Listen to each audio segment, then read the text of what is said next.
కొద్దిసేపు పరిశుద్ధమైన బైబిల్ గ్రంథాన్ని ఆధారం చేసుకొని మనమందరం కలిసి వాక్యాన్ని ధ్యానం చేసుకుంటాం. రండి, ప్రకటన గ్రంథము 19వ అధ్యాయము. ప్రకటన గ్రంథము 19వ అధ్యాయము 1 వచనం నుండి 7 వచనాల వరకు మనమందరము మార్చి చదువుకునే వారముగా ఉంటాం. ప్రకటన గ్రంథము 19వ అధ్యాయం 1 వచనం నుండి 7 వచనం వరకు మనమందరము మార్చి చదువుకుంటాం. అంటే ఒక వచనాన్ని నేను, మరొక వచనాన్ని మీరందరూ కలిసి చదవాల్సిందిగా ప్రేమపూర్వకంగా తెలియజేస్తూ ఉన్నాను. అటు తర్వాత బహు జనుల శబ్దము వంటి గొప్ప స్వరము పరలోకం నుండి ఇలాగూ చెప్పగా వింటిని, ప్రభువును స్తుతించుడి, రక్షణ మహిమ ప్రభావములో మన దేవునికే చెల్లును.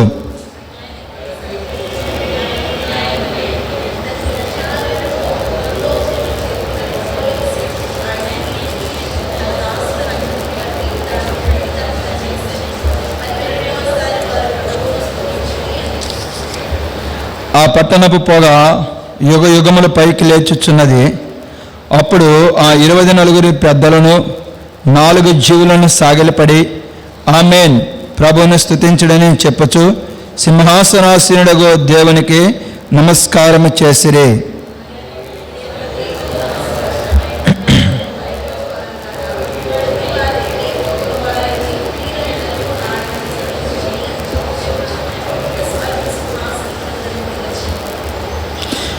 అప్పుడు గొప్ప జన సమూహపు శబ్దమును, విస్తారమైన జలముల శబ్దమును, బలమైన ఉరుముల శబ్దమును పోలిన యొక్క స్వరము, సర్వాధికారియు ప్రభువునగు మన దేవుడు ఏలుచున్నాడు, ఆయనను స్తుతించుడి, గొర్రెపిల్ల వివాహోత్సవ సమయము వచ్చినది, ఆయన భార్య తన్ను సిద్ధపరచుకొని ఉన్నది గనుక మనము సంతోషపడి ఉత్సాహించి ఆయనను మహిమపరచదమని చెప్పగా వింటిని. ప్రభు యొక్క సహాయం కొరకై మనము ప్రార్థన చేసుకుందాం. మోకరించగలిగినటువంటి వారు మోకరించండి.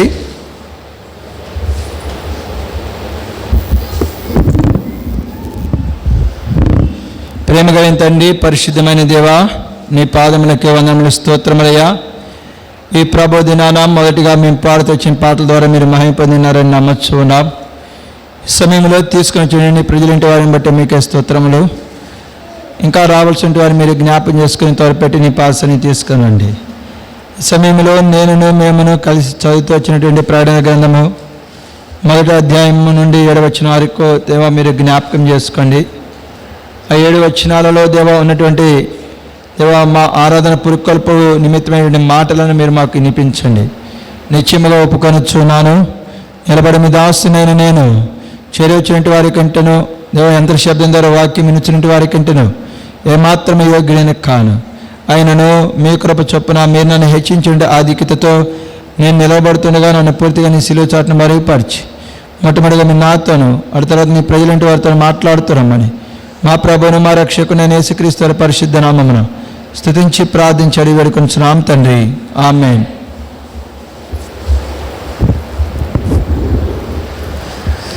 మనం చదువుతూ వచ్చినటువంటి ఈ ప్రకటన గ్రంథము 19వ అధ్యాయము 1వ వచనం నుండి 7వ వచనం వరకు మనము జ్ఞాపకం చేసుకున్నట్లయితే, 1వ వచనము 3వ లైన్లో ప్రభువును స్తుతించుడి, 2వ వచనము చివరి లైన్లో చివరి భాగము ప్రభువును స్తుతించుడి, అలాగనే 5వ వచనము 3వ లైన్లో ప్రారంభంలో ఆయనను స్తుతించుడి, అలాగనే 6, 7 వచనాలలో జ్ఞాపకం చేసుకున్నట్లయితే 5వ లైన్ ప్రారంభంలో ఆయనను స్తుతించుడి.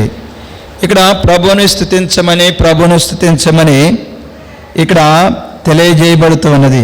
ఎందుకు ప్రభువును స్తుతించాలా? ఇంకా మనం జ్ఞాపకం చేసుకున్నట్లయితే ఈ ప్రభువును స్తుతించే స్థితి అంతా కూడా జ్ఞాపకం చేసుకోండి. పరలోక రాజ్యంలో ప్రభువును స్తుతిస్తూ ఉన్నది. ఇది భూలోకంలో ప్రభువుని స్తుతించమని తెలియపరచబడుతున్న సందర్భం కాదు. ఇది పరలోక రాజ్యములో ప్రభువుని స్తుతించమని తెలియజేయబడుతున్న సందర్భము. అంటే ఇప్పుడు ఒక రకంగా మనం జ్ఞాపకం చేసుకోవాలంటే పరలోకపు అనుభవాన్ని మనం జ్ఞాపకం చేసుకొనొచ్చు. ప్రభువును మనం స్తుతించాలా, ప్రభువుని మనము మహిమపరచాలా. అందుకే ఇందాక మనము పాడుతూ చూడండి పాట, చివరి పాట ఏంటి చెప్పండి, చెప్పాలా? అందరూ విన్నాం పాట పాడింది, మరి పాట పాడింది కూడా చెప్పడానికి ఏమి చెప్పండి. ఏం పాట మనం పాడింది? రుచి చూచి ఎరిగితినని. 34వ కీర్తన 8వ చరణంలో మనం చూస్తే, 34వ కీర్తన 8వ చరణంలో మనం చూసినట్లయితే, ప్రభువును మనం స్తుతించాలా. ప్రారంభం వచ్చిన నేను ఎల్లప్పుడూ యెహోవాను స్తుతించేదను, నిత్యము ఆయన కీర్తన నోట నుండును. అలాగే నేను 8వ వచనం మనం చూస్తే, యెహోవా ఉత్తముడని రుచి చూచి తెలుసుకొని. ప్రభుని మనం స్తుతించాలా, ప్రభుని మనం మహిమపరచాలా, ప్రభుని మనం ఆరాధించాలా.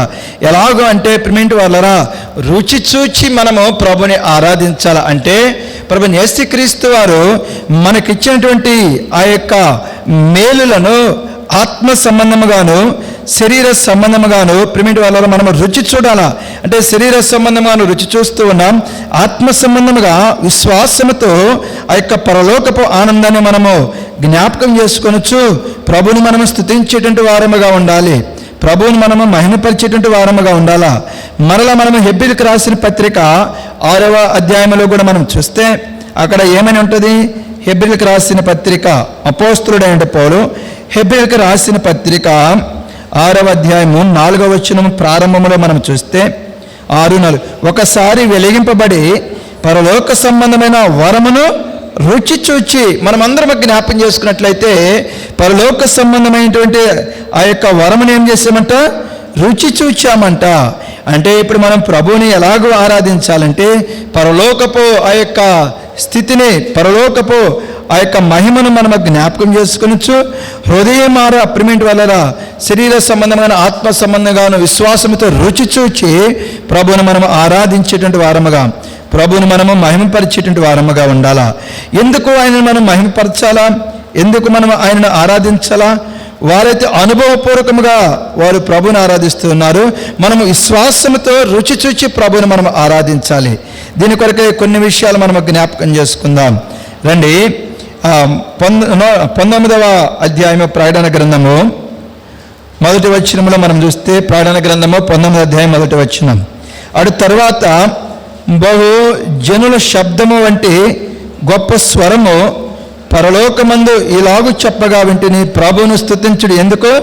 రక్షణ మహిమ ప్రభావములు మన దేవునికే చెల్లును. మొట్టమొదటిగా ఆ పరలోకమైనటువంటి వారు ప్రభుని ఎందుకు స్తుతిస్తూ ఉన్నారు అంటే, ప్రభుని ఎందుకు మహిమపరుస్తూ ఉన్నారంటే, జ్ఞాపకం చేసుకోండి ప్రిమెంటి వాళ్ళరా, ఆయన ఇచ్చినటువంటి రక్షణ మహిమ ప్రభావమును, అంటే వాస్తవంగా మన జీవితాన్ని మనం జ్ఞాపకం చేసుకుంటే రోమాపత్రిక 3వ అధ్యాయము 23వ వచనం, రోమాపత్రిక 3:23, మీరు ప్రతి ఒక్కరు బైబిల్ తీయండి. ఎందుకంటే మార్కు 15:16 ప్రకారము ప్రభు యొక్క శిలువ మరణ భూస్థా పునరుద్ధానం మనమందరము ఇతరులకు ప్రకటించాలా. ఇతరులకు ప్రకటించాలంటే ఆ ప్రభుని గురించి మనకు వాక్యం తెలియాలా, అదే మనం జ్ఞాపం చేసుకోవాలా. చాలా మటుకు ఇంటి దగ్గర మనం చదవము, కనీసం మందిరానికి వచ్చినప్పుడు కూడా బైబిల్ దిగిపోతే ఇంక మనం ఏం క్రైస్తవులని చెప్పండి. ఇంక నీ ద్వారా నా ద్వారా మందిరానికి నూతన ఆత్మలను మనం ఎలాగ తీసుకుని వచ్చేటువంటి వారముగా ఉంటాం. రోమాపత్రిక 3వ అధ్యాయం 23వ వచనం, ఏ భేదమును లేదు, అందరూ పాపము చేసి చాలు. ఇక మొట్టమొదటిగా మనం జ్ఞాపకం చేసుకున్నట్లయితే ఎందుకు ప్రభువుని మనం స్తుతించాలంటే, ఆయన మనకి ఇచ్చినటువంటి రక్షణ ఎందుకు మనకు అవసరం అంటే, మనము చదువుతొచ్చినటువంటి రోమా 3:23లో చూస్తే మనం అందరము కూడా పాపం చేసినటువంటి వారముగా ఉన్నాం. పాపము చేసి రోమా 3:23లో మనం అందరం పాపం చేసి ఉన్నాం. ఇప్పుడు 6:23లో మనం చూస్తే, రోమాపత్రిక 6:23లో మనం చూస్తే, ఏలయనగా పాపం వలన వచ్చే జీతము మరణము. ఇక్కడ మనం పాపం చేసి పాపం ద్వారా మనం ఏం పొందుకున్నామంటే జీతముగా మరణాన్ని పొందుకున్నాం. ఆ మరణము ప్రిమెంట్ వాళ్ళ నిత్య మరణం, పాతాళము, అగ్నిగుండము. అలాంటి స్థితిలో ఉన్నటువంటి నిన్ను నన్ను ప్రభువైన యేసుక్రీస్తు వారు ఏం చేసేటువంటి వాడుగా ఉన్నారంటే, అయితే దేవుని కృపావరము మన ప్రభువైన క్రీస్తు యేసునందు నిత్య జీవము, నిత్య మరణానికి పాత్రమైనటువంటి మనలను ప్రభు నిత్య జీవములోనికి నడిపించాడు. ఇందుకే మనం ప్రభుని స్తుతించాలా. దాని కొరకు మనం ఎఫెసీయులకు రాసిన పత్రిక 1వ అధ్యాయం 7వ వచనంలో మనం చూస్తే, ప్రభువు మనలను ఎలాగో ఆ యొక్క నిత్య మరణం నుండి నిత్య జీవములోనికి మనం తీసుకుని వచ్చాడు. అంటే ప్రభుని మనం స్తుతించాలా. ఆయన మనల్ని రక్షించాడు మరణము నుండి, అలాగనే మనల్ని తీసుకొని వచ్చాడు జీవములోనికి. అయితే ఆ మరణముల నుండి జీవములోనికి ప్రభు మనల్ని ఎలాగో తీసుకుని వచ్చాడని మనం చూస్తే ప్రకటన గ్రంథము ఎఫెసీయులకు రాసిన పత్రిక, అపోస్తలుడైన పౌలు ఎఫెసీయులకు రాసిన పత్రిక 1వ అధ్యాయం 7వ వచనం మనం చూస్తే, ఎఫెసీయులకు రాసిన పత్రిక 1వ అధ్యాయం 7వ వచనం, దేవుని కృపా మహదైశ్వర్యమును బట్టి ఆ ప్రేణి యందు ఆయన రక్తము వలన మనకు విమోచనము, అనగా మన అపరాధములకు క్షమాపణ మనకు కలిగి ఉన్నది. మనము పాతాళము నుండి, అగ్నిగుండము నుండి ఎలాగో తప్పించుకున్నాము అంటే ప్రభువైన యేసుక్రీస్తు వారు మనల్ని క్షమించడం ద్వారా ఎలాగో మనల్ని క్షమించాడంటే ఆయన ప్రిమెంట్ వల్ల మన యొక్క పాపము నిమిత్తము రక్తాన్ని చిందించి ఆ రక్తం ద్వారా నిన్ను నన్ను క్షమించి ఆ రక్తం ద్వారా మనల్ని ఏం చేశాడంటే విమోచించాడు. అంటే ప్రభువుని ఇప్పుడు మనం స్తుతించాలా. ఎందుకంటే ఆయన మనల్ని పరలోక రాజ్యంలోనికి ఆహ్వానించాడు. పరలోక రాజ్యాన్ని ఆయన మనకు ఇచ్చాడు. ఎలాగూ ఇచ్చాడంటే పాపాత్ములైనటువంటి నీవు నేను అగ్నిగుండానికి పాత్రులం. అలాంటి సమయంలో ఆ అగ్నిగుండం నుండి ప్రభువైన యేసుక్రీస్తు వారు నిన్ను నన్ను తప్పించేదాని కొరకై ఆ కలవరి శిలువలో ఆయన తన రక్తాన్ని కార్చి ఆ రక్తం ద్వారా నీ నా ప్రతి పాపాన్ని క్షమించి మనల్ని పరిశుద్ధులుగా చేసి, అలాగే ఆయన మరణించి సమాధి చేయబడి తిరిగి పునరుద్ధానుడై లేచడం ద్వారా నిన్ను నన్ను పరలోక రాజ్యంలోనికి ఆహ్వానించాడు. పరలోక రాజ్యాన్ని నీకు నాకు స్వాస్థ్యముగా ఆయన అనుగ్రహించాడు. ఇందుకై మనం ప్రభుని స్తుతించాలా. ఇందుకై మనం ప్రభుని మహిమపరిచేటువంటి వారముగా ఉండాలి. ఇది మొట్టమొదటిగా అక్కడ పరలోక రాజ్యంలో అక్కడ ఉన్నటువంటి వారు ప్రభుని స్తుతించమని, ప్రభుని మహిమపరచమని ఎందుకు తెలియపరుస్తున్నారంటే పాపాత్ముడైన మనము అగ్నిగుండానికి పాత్రులం. అలాంటి వారమైన మనలను ప్రభువైన యేసుక్రీస్తు వారు తన యొక్క శిలువ రక్తం చేత ప్రతి పాపము నుండి మనల్ని కడిగి పరిశుద్ధపరిచి మన నిమిత్తం మరణించి సమాధి చేయబడి తిరిగి పునరుద్ధానుడై లేచడం ద్వారా మనల్ని పాతాళం నుండి నిత్యత్వంలోనికి మార్చాడు. ఇందుకే మనం ప్రభువును స్తుతించాలని వారు తెలియజేస్తున్నారు. అలాగనే మనం ఆ రీతిగా ప్రభువును స్తుతించాలా. రెండవదిగా మనం జ్ఞాపకం చేసుకున్నట్లయితే 19వ అధ్యాయము ప్రకటన గ్రంథము 19వ అధ్యాయము 2వ వచనములో మనం చూసినట్లయితే ప్రకటన గ్రంథము 2వ అధ్యాయము 19వ అధ్యాయము 2వ వచనం, ప్రకటన గ్రంథము 19వ అధ్యాయం 2వ వచనం, ఆయన తీర్పులు సత్యములను న్యాయములనే ఉన్నవి. తన వ్యభిచారముతో భూలోకమును చేర్పిన గొప్ప వేశ్యకు ఆయన తీర్పు తీర్చి తన దాసుల రక్తమును బట్టి దానికి ప్రతిదండన చేసెను. మరి రెండవసారి వారు ప్రభును స్తుతించుడి అనిరి. ఇక్కడ ప్రిమెంట్ వల్ల ప్రభును మనం స్తుతించడానికి, ప్రభుని మనము మహిమపరచడానికి కారణము ఏమిటి అని మనము జ్ఞాపకం చేసుకున్నట్లయితే యేసుక్రీస్తు వారు ఈ భూలోకములో శరీరధారిగా మనము జీవిస్తూ ఉన్నప్పుడు మన విషయమై ఆయన పలుకుతూ వచ్చినటువంటి కొన్ని మాటలను మనము ఎల్లప్పుడూ కూడా జ్ఞాపకం చేసుకుంటాం. కానీ మరొక పర్యాయము ఆరాధన నిమిత్తము వాటిని ఒకసారి చదువుకుందాం. మనము చూడండి, మత్తయి సువార్త 10వ అధ్యాయము, మత్తయి సువార్త 10వ అధ్యాయము 16వ వచనం నుండి మనము చూసినట్లయితే 19వ వచనం వరకు, 16 నుండి 19 వరకు. ఇదిగో మత్తయి సువార్త 10, 16 నుండి 19 వరకు. ఇదిగో తోడేళ్ల మధ్యకు గొర్రె పిల్లను పంపినట్టు నేను మిమ్మల్ని పంపుచున్నాను గనక పాముల వలె వివేకులను, పావులముల వలె నిష్కపటులనై ఉండుడి. మనుష్యులను గురించి జాగ్రత్త పడుడి. వారు మిమ్మను మహాసభలకు అప్పగించి తమ సమాజ మందిరంలో మిమ్మల్ని కొరడాలతో కొట్టింతురు. వీరికిని అన్యజనులకును సాక్ష్యార్థమై నా నామము నిమిత్తము మీరు అధిపతుల యొద్దకును రాజుల యొద్దకును తేబడుదురు. వారు మిమ్మల్ని అప్పగించినప్పుడు ఎలాగూ మాట్లాడదము, ఏమి చెప్పుదము అని చింతింపకుడే. ఇక్కడ ఈ భాగంలో మనం చూస్తే యేసుక్రీస్తు వారు ముందుగానే చెప్పాడయ్యా, మీరు నన్ను ఎరిగినటువంటి కారణాన్ని బట్టి నా యొక్క సువార్తను ప్రకటిస్తూ నాకు సాక్షిగా మీరు ఈ భూలోకంలో జీవించేటప్పుడు లోకంలో మీకు శ్రమ కలుగుద్ది, లోకంలో మీకు పోరాటం కలిగిద్ది. అంటే ఆ పోరాటము, ఆ శ్రమ దేనికంటే మరలా మిమ్మల్ని అపవిత్రతలోనికి, మాలిన్యంలోనికి తీసుకొని రావడానికి సాతానుడు చేసేటువంటి ఆ యొక్క యుద్ధము, సాతానుడి యొక్క ఆ యొక్క ద్వేషము అని ప్రభు ముందుగానే చెప్పాడు.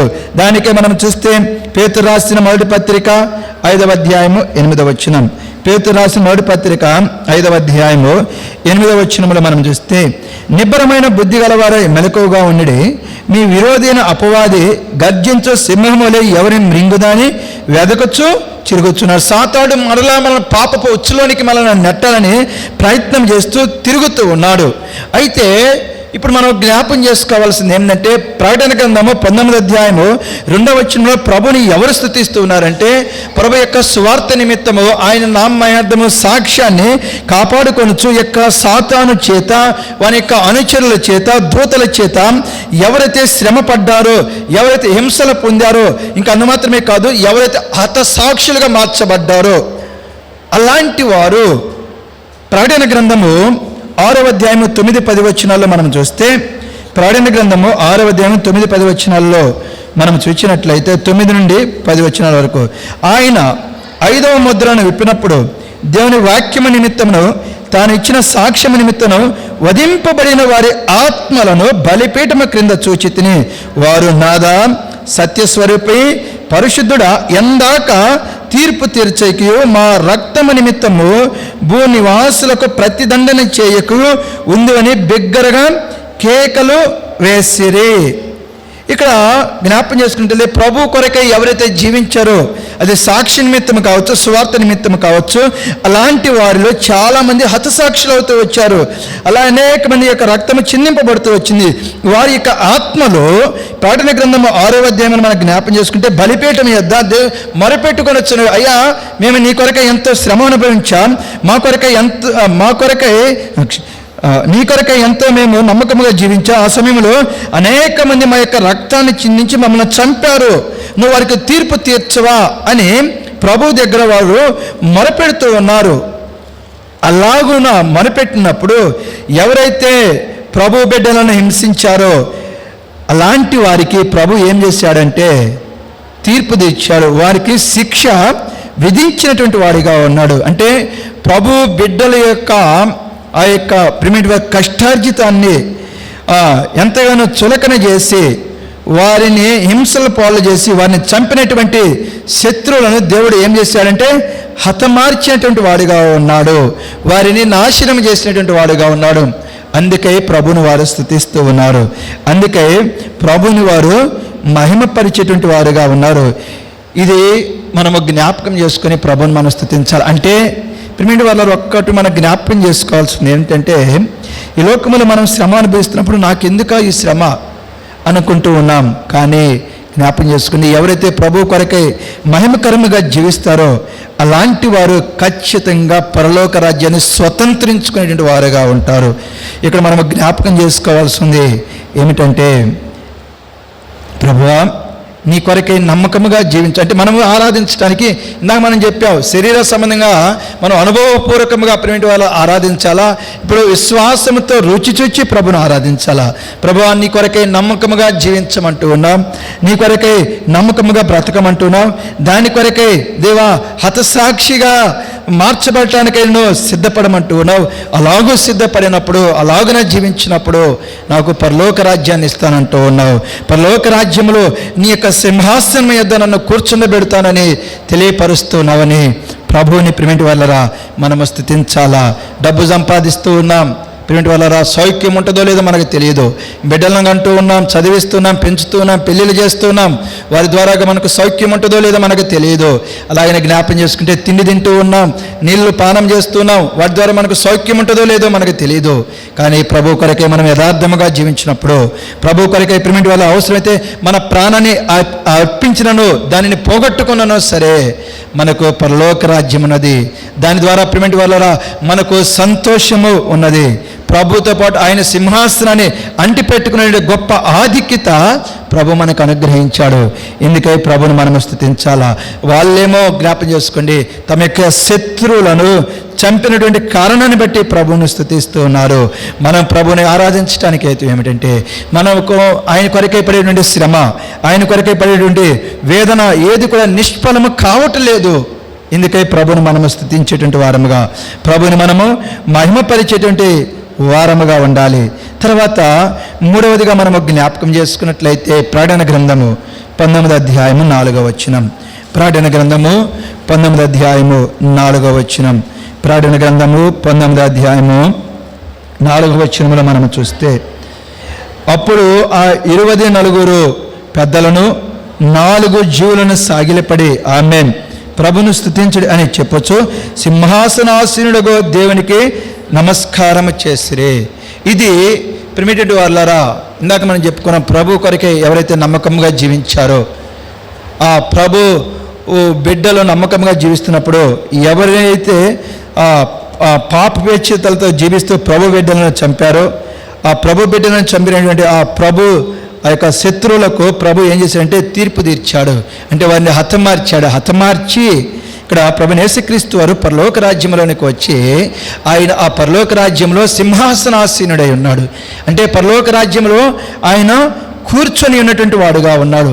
ఇందుకే ప్రభుని మనం స్తుతించాలా. అంటే మూడవదిగా మనము జ్ఞాపకం చేసుకున్నట్లయితే ప్రభువైన యేసుక్రీస్తు వారు ప్రిమిటి వాళ్ళారా మనతో పాటు ఆయన ఆ పరలోక రాజ్యంలో సదాకాలము జీవించబోతూ ఉన్నాడు. ఇది మనము జ్ఞాపకం చేసుకోవాలి. అందుకే ఇక్కడే మనము ప్రకటన గ్రంథంలో మనం చూస్తే 20వ అధ్యాయము, ప్రకటన గ్రంథము 20వ అధ్యాయము 3వ వచనములో మనం చూస్తే, ప్రకటన గ్రంథము 21వ అధ్యాయం 3వ వచనం, అప్పుడు ఇదిగో దేవుని నివాసము మనుషులతో కూడా ఉన్నది, ఆయన వారితో కాపురముండును, వారైన ప్రజలై ఉందురు, దేవుడే తాని వారి దేవుడై ఉండి వారికి తోడై ఉండును. ఇక మన ఇందాకనే జ్ఞాపం చేస్తూ వచ్చా, డబ్బు మనతో ఉంటుందో ఉండదో, డబ్బు ద్వారా సౌఖ్యం ఉంటుందో లేదో మనకు తెలియదు. బిడ్డల విషయమే కష్టపడుతూ ఉన్నాం, శ్రమ పడుతున్నాం, వారి ద్వారా సౌఖ్యం ఉంటుందో లేదో మనకు తెలియదు. కానీ ప్రభువైన యేసుక్రీస్తు వారితో ప్రిమిటెడ్ వారి ద్వారా మనం పాలి భాగస్థలం అవుతూ ఉన్నాం. ఆయన మనతో కలిసి నివసించేటువంటి వాడుగా ఉంటూ ఉన్నాడు. మనం పడేటువంటి కష్టము అది వ్యర్థము కావటలా, ఇది మనం జ్ఞాపకం చేసుకునేటువంటి వారముగా ఉండాలా. ఆయన మనతో పాటు ఆ యొక్క పరలోక రాజ్యములు అనేదానికంటే మనలను ఆయనతో పాటు పరలోక రాజ్యములో ఏం చేస్తున్నాడంటే ప్రిమిటి వాళ్ళరా నివసింపజేసుకొనొచ్చు. ఆయన మనతో కాపురము చేసేటువంటి వాడుగా ఉంటున్నాడు. ఆయన మనతో నివాసము చేసేటువంటి వాడుగా ఉంటున్నాడు. ఇందుకై మూడవదిగా ప్రభు ఆ పరలోక రాజ్యంలో సింహాసనాసీనుడై ఉండి మనతో పాటు నివసిస్తున్నటువంటి ఆ ధన్యకరమైనటువంటి ఆ యొక్క దేవుని యొక్క అధికారత్వాన్ని బట్టి మనం ప్రభుని స్తుతించేటువంటి వారముగా, ప్రభుని మనము మహిమపరిచేటువంటి వారముగా ఉండాలి. ఇది మూడవది. నాలుగవదిగా చివరిదిగా మనము జ్ఞాపకం చేసుకున్నట్లయితే చెప్పండి, ఈ దినం ప్రభు వాగ్దానం చెప్పండి, చెప్పాలా? ఈ దినము ప్రభు వాగ్దానం క్యాలెండర్ ప్రకారం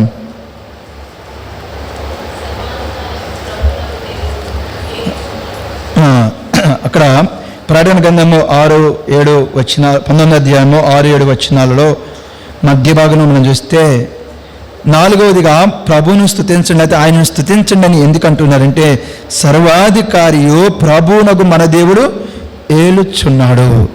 నాలుగవది కారణం ఏమిటంటే, ఆయన కొరకే నమ్మకముగా మనం జీవించినప్పుడు ఆ యొక్క జీవితాన్ని బట్టి మనకు మరణం వచ్చినప్పుడు ఆ మరణం వ్యర్థమైపోలేదు, మనల్ని పరలోక రాజ్యంలో చేర్చింది. అలాగనే ఆ పరలోక రాజ్యంలో ఆయన మనతో ఉంటూ మనలను ఆయనతో ఉంచుకొనొచ్చు, ఆయన మనతో కలిసి నివాసం చేస్తూ ఉన్నాడు. అలాగనే మనము ఆయనతో నివాసం చేసేదాని కొరకే ప్రభు సహాయపడ్డాడు. నాలుగవదిగా చూసినట్లయితే ఆయన మనతో నివాసం చేయటం మాత్రమే కాదు, లేకపోతే మనము ఆయనతో నివాసం చేయటం మాత్రమే కాదు, ఆయన మనల్ని ఏం చేస్తున్నంటే ఆయన మనల్ని వేలేటటువంటి వాడుగా ఉంటూ ఉన్నాడు. ఆయన మనతో కాపురము చేసేటువంటి వాడుగా ఉంటున్నాడు. ఇది మనము జ్ఞాపకం చేసుకోవాలా. ఎందుకు అని మనము జ్ఞాపకం చేసుకోవాలా అంటే, ప్రిమిటెంట్ వాళ్ళరా ఆయన ఏలుబడి ఎలాగూ ఉన్నది అని మనము జ్ఞాపకం చేసుకున్నట్లయితే చూడండి, మనం చదువుతూ వచ్చిన ప్రకటన గ్రంథము 21వ అధ్యాయము 3-4 వచనాలు మరలా జ్ఞాపకం చేసుకుందాం. ప్రకటన గ్రంథము 21వ అధ్యాయము 3-4 వచనాలు. అంటే నాలుగవదిగా ప్రభువైన యేసుక్రీస్తు వారు పరలోక రాజ్యంలో నిన్ను నన్ను ఆయనతో ఉంచుకోవడం మాత్రమే కాదు, ఆయన నిన్ను నన్ను ఏం చేస్తున్నాడంటే ఏలేటువంటి వాడిగా ఉంటున్నాడు. ఆ ఏలుబడిని కూడా మనం జ్ఞాపకం చేసుకుని ప్రభుని మనం స్తుతించాలా.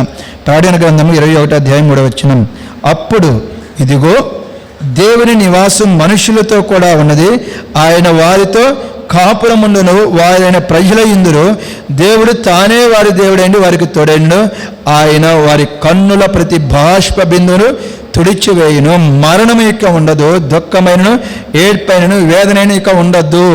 ప్రభు నిన్ను నన్ను ఏలుచు ఉన్నాడు, నిన్ను నన్ను పరిపాలిస్తూ ఉన్నాడు. ఎలాగూ పరిపాలిస్తున్నాడు అంటే నీతో నాతో ఆయన కాపురం చేస్తున్నాడు. ఆ యొక్క కాపురము ఎలాగూ ఉంటున్నదంటే ప్రిమిటి వాళ్ళరా, బాధలు లేనిటువంటి, వేదన లేనిటువంటి, దుఃఖము, నిరాశలు, నిస్పృహలు లేనిటువంటి ఆ యొక్క పరిపాలన ప్రభువైన యేసుక్రీస్తు వారు నీకు నాకు అనుగ్రహిస్తున్నాడు. అదే 16వ కీర్తన 11వ చరణంలో మనం చూస్తే 16వ కీర్తన 11వ చరణం 16వ కీర్తన 11వ చరణంలో మనము జ్ఞాపకం చేసుకుంటే 16వ కీర్తన 11వ చరణం, జీవ మార్గమును నాకు తెలియజేసేదవు, నీ సన్నిధిని సంపూర్ణ సంతోషము కలదు, నీ కుడి చేతులు నిత్యము సుఖములు కలవు. ఇప్పుడు యేసుక్రీస్తు వారు నిన్ను నన్ను ఎలాగూ ఏలుచు ఉన్నాడు అంటే జ్ఞాపం చేసుకోండి, ప్రేమిటి వాళ్ళ నిత్యము జీవించేటువంటి ఆ యొక్క జీవితములలో సంపూర్ణ సంతోషముతో, నిత్య సుఖములతో, అంటే కష్టమే బాధే లేనటువంటి ఆ యొక్క పరిపాలనలో ప్రభువైన యేసుక్రీస్తు వారు నిన్ను నన్ను ఉంచి నిత్య సుఖములతో, సంపూర్ణ సంతోషములతో నిన్ను నన్ను ఏలుచు ఉన్నాడు. ఇదంతా కూడా ప్రిమిటి వాళ్ళ అనుభవపూర్వకంగా జ్ఞాపకం చేసుకునే వారము. తక్కిడో బిక్కడో చచ్చిన తర్వాత ఎవడు పరలోక రాజ్యం చూశాడంటే ఇక్కడ నీవు నేను ఉండటం జ్ఞాపకం చేసుకోండి ప్రిమిటి వాళ్ళరా. అదంతా కూడా వ్యర్థం. ఇప్పుడు ఈ క్షణమే విడిచిపెట్టిపోవటం మంచిది. తక్కిడో బిక్కడో పరలోక రాజ్యం ఎవడు చూశాడంటే ఇక్కడ నీవైనా నేనైనా సరే ఉండటం అనవసరం. జ్ఞాపకం చేసుకుందా. విశ్వాసంతో ప్రభుని మనం ఆరాధించాలా. విశ్వాసంతో ప్రభుని మనము ప్రిమిటెంట్ వాళ్ళ మహిమపరిచేటువంటి వారముగా ఉండాలి. ఇప్పుడు మనం ప్రకటన గ్రంథంలో మనం ఇందాక జ్ఞాపకం చేసుకున్నాం. ఆ యొక్క 19వ అధ్యాయం 2వ వచనంలోను 4వ వచనంలో ఆ చనిపోయిన వారి ఆత్మలు దేవునితో పాటు పరలోక రాజ్యంలో ఉన్నవని, ఆ దేవుడు వారితో పాటు ఉన్నాడని, అలాగనే ఆయన సంపూర్ణ సంతోషములతో నిత్య సుఖములతో నిన్ను నన్ను పరిపాలన చేస్తున్నాడని స్పష్టంగా తేటగా రాయించాడు. ఇంత చక్కగా తేటగా రాయించినప్పుడు మనం ఏం చేయాలంటే విశ్వాసముతో అనుభవపూర్వకంగా రుచి చూచి ప్రభును మనం ఆరాధించాలి. వారైతే ప్రిమేటెంట్ వాళ్ళరా విశ్వాసంతో కాక అనుభవపూర్వకమైన రుచితో ప్రభుని ఆరాధిస్తున్నారు. మనం విశ్వాసంతో కూడుకున్నటువంటి ఆ యొక్క అనుభవపూర్వకమైనటువంటి రుచితో ప్రభుని మనము ఆరాధించేటువంటి వారముగా, ప్రభుని మనము మహిమపరిచేటువంటి వారముగా ఉండాలి. ఇప్పుడు మనమందరం కలిసి రండి ప్రకటన గ్రంథము 19వ అధ్యాయము 6-7 వచనాలు చూద్దాం. అక్కడ ఆయన ఎవరిని పరిపాలిస్తున్నాడు అనేది కూడా మనకు జ్ఞాపకం చేసుకున్నట్లయితే నిన్ను నన్నే పరిపాలిస్తున్నాడు. అక్కడ గొర్రె పిల్లను ఆయన వివాహం చేసుకొని వాళ్ళ ఆ రాజ్యాన్ని పరిపాలిస్తున్నాడు. ఆ గొర్రె పిల్ల వధువు అనగా సంఘము నీవే నేనే, అంటే నిన్ను నన్ను ఆయన పరిపాలిస్తూ ఉన్నాడు. ఎలాగో పరిపాలిస్తున్నాడంటే సంపూర్ణ సంతోషములతో నిత్య సుఖములతో నిన్ను నన్ను పరిపాలిస్తూ ఉన్నాడు. ఇందుకై ప్రభుని మనం స్తుతించాలా. అందరం కలిసి చదువుకుందాం. 6-7 ప్రకటన గ్రంథము 19వ అధ్యాయం. అప్పుడు గొప్ప జన సమూహపు శబ్దమును, విస్తారమైన జనముల శబ్దమును, బలమైన ఉరుముల శబ్దమును, పూలని యొక్క స్వరము, సర్వాధికారియో ప్రభువునగు మన దేవుడు ఏలుచున్నాడు, ఆయనను స్తుతించుడి. గొర్రెపిల్ల వివాహోత్సవ సమయము వచ్చినది, ఆయన భార్య తన్ను తను సిద్ధపరుచుకొని ఉన్నది గనుక మనము సంతోషపడి ఉత్సాహించి ఆయనను మహిమపరిచదమని చెప్పగా వింటిని. వారు ప్రిమేంటి వాళ్ళరా అనుభవపూర్వకమైన రుచితో ఆరాధిస్తున్నారు. మన విశ్వాసమైనటువంటి అనుభవపూర్వకమైన రుచితో ప్రభు ఇచ్చిన రక్షణ జ్ఞాపం చేసుకోవచ్చు. ఆయన కొరకే మనము అనుభవించేటువంటి శ్రమ నిష్ఫలము కాలేదని మనం జ్ఞాపకం చేసుకోవచ్చు. అలాగనే ఆ యొక్క శ్రమ ద్వారా ఆయన మనతో పాటు ఉంటూ ఆయన మనం పరిపాలిస్తూ సంపూర్ణ సంతోషములను నిత్య సుఖములను ప్రభు మనకు అనుగ్రహిస్తున్నాడని విశ్వాసముతో అనుభవపూర్వకంగా రుచి చూచి ప్రభుని మనం ఆరాధిద్దాం. ప్రభుని మనము మహిమపరిచేటువంటి వారముగా ఉందాం. ప్రభు చెప్పినటువంటి మాటలను దీవించి ఆశీర్వదించునుగాక.